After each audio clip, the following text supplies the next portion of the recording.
pagi pemirsa Hidup Sehat, mudah-mudahan selalu dalam keadaan sehat ya dimanapun Anda berada. Nah pemirsa tadi kita udah lihat ya, itu dia pilihan sarapan-sarapan yang sehat. Nah kita tanya yuk sama Dokter Haikal. Dokter Haikal tadi sarapan apa? Ayo. Kalau saya sarapannya pisang ya, Oh, pisang, sehat ya. oatmeal. Tapi memang ya, kalau kita sarapan itu pilihannya banyak ya. Yes. Ada pisang, ada oatmeal, ada sereal, ada kopi. Tapi kalau demam nih, biasanya pilihannya adalah ke obat paracetamol nih Intan. Nah itu dia Dokter Haikal. Tapi selama ini kita tuh kalau misalnya sakit, pusing, panas atau apapun, biasanya minumnya paracetamol. Tapi ada nggak sih dokter obat lain yang bisa kita minum selain paracetamol? Penasaran kan? Nah, kita akan bahas, tapi kita lihat dulu tayangannya berikut ini.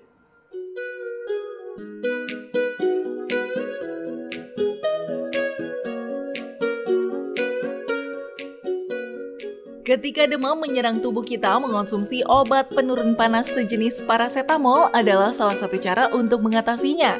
Namun, maraknya kandungan obat sirup cair untuk anak yang berbahaya membuat pihak pemerintah dan medis menyetop penggunaan obat ini. Demam ialah tanda dari tubuh seseorang yang sedang berjuang melawan bakteri ataupun virus yang menyerang daya tahan tubuh kita.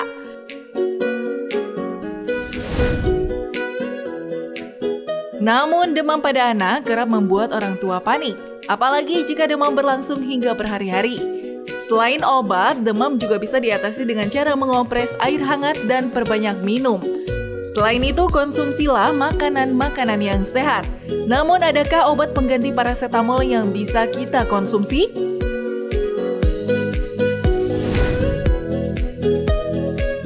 Hidup Sehat akan memaparkan secara tuntas bersama dokter di studio hari ini.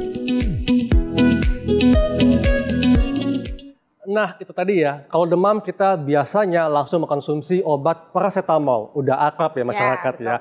Namun ini kan ada kejadian ya, bahwa kemarin ada beberapa obat sirup paracetamol yang terkontaminasi oleh bahan etilen glikol, Intan. Nah ya. Nah, masyarakat harus tahu nih bagaimana cara mengganti obat paracetamol kalau mengalami demam. Di tengah kita sudah ada Dr. Lona, spesialis farmakologi klinik. Pagi dok, apa kabar? Pagi dokter. Pagi dokter. Nah dokter, ini Intan juga sama masyarakat di rumah perlu banget tahu nih dokter. Ada nggak sih obat-obat lain yang bisa pakai untuk meredakan panas, demam, nyeri, kalau selain paracetamol itu dokter? Tentu ada Intan. Ada ya dokter, ada banyak dong. bermacam-macam. Nah oke dokter, sebelum kita jawab apa aja dokternya, apa aja obatnya. Ada fakta dan mitos yang pertama nih dokter. Ini katanya dokter, apabila demam lebih baik tidak berikan obat paracetamol atau penurun demam, tapi harus dikompres terlebih dahulu. Ini fakta atau mitos dokter? Bisa fakta, bisa mitos. Tapi saya anggap mitos dulu ya dokter Intan. Kenapa? Karena memang saat ini ada beberapa produk sirup yang mengandung paracetamol yang perlu dipertimbangkan untuk diberikan pada anak karena mengandung etilen glikol dan dietilen glikol yang tadi sempat disebutkan oleh Dokter Haikal.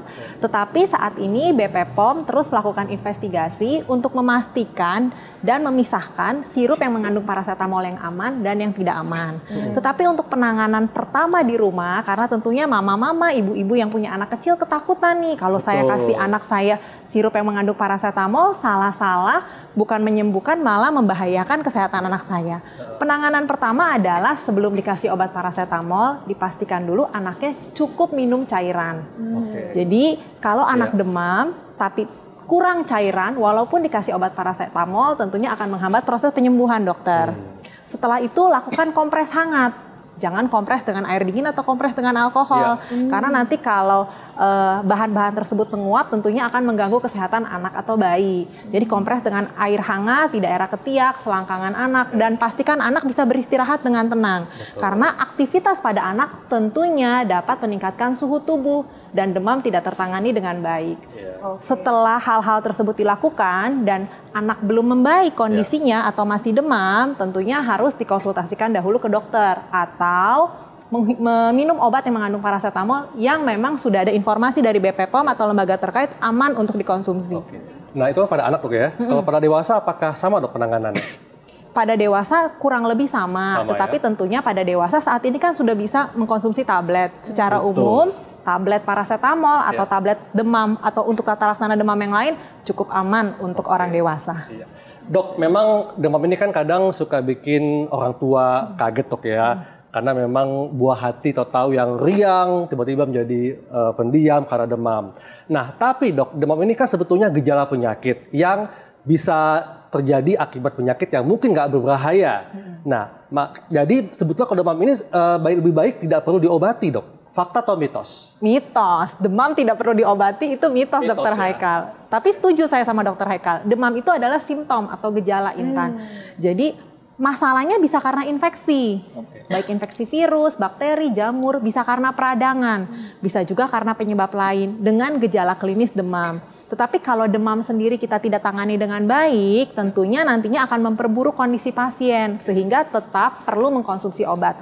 Namun pada saat mengkonsumsi obat dipastikan obat yang kita konsumsi itu aman. Dan sebelum mengkonsumsi obat ada beberapa hal yang bisa lakukan seperti yang tadi saya sebutkan. Kompres, dok ya. Betul. Dan cukupi kebutuhan cairan. Itu yang penting. Ya.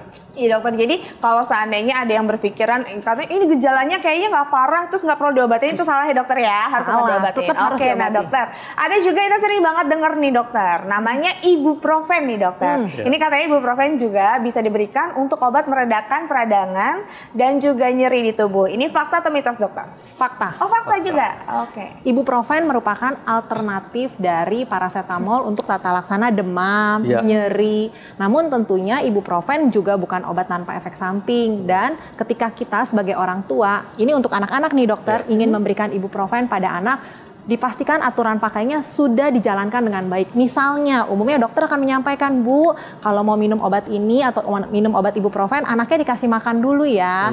Karena salah satu efek yang kurang menyenangkan dari ibuprofen, misalnya gangguan pada saluran cerna. Tetapi bukan gak ada solusinya. Kalau anaknya perutnya sudah terisi, sudah nyaman, manifestasi atau efek samping berupa gangguan saluran cerna tentunya bisa dikurangi atau dihilangkan. Oke. Nah, dok, ini masyarakat mungkin ingin tahu dok tentang apa itu ibuprofen, kandungan lebih detailnya. Tapi kita akan bahas sesaat lagi, tetap di Hidup Sehat.